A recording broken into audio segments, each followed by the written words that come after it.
Ito na naman, may bago na naman tayong games na pwede siyang pagkakitaan through GCash. Wow! Yung iba, naka-withdraw na. So, tingnan natin kung legit siya. Pero, yung iba kasi nagda-download, ganito yung madalas nilang problema. Ayan, try nating open. Kakaroon siya ng network or tap to try again. Ganyan yung madalas na nagkakaproblema. Ganito lang gawin natin, guys. So, punta tayo sa Play Store. Then, hanapin natin yung Proton or VPN.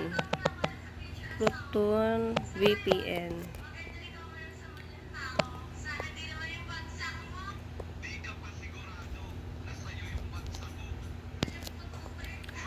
So, ayan guys.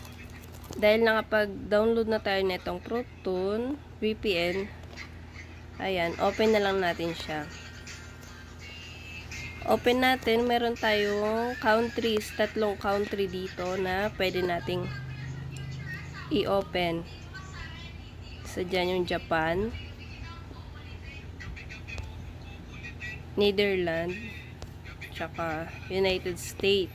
Pero, mas legit na pupunta natin is Japan. Ito, Japan. Then, hanapin lang natin yung green. Ito, green. Naka-green na.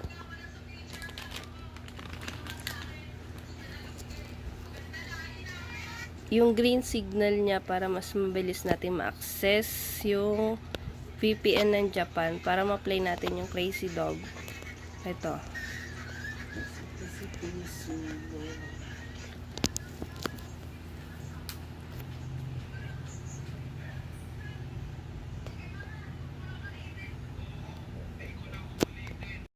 Ayan guys, kinonect natin siya sa Japan.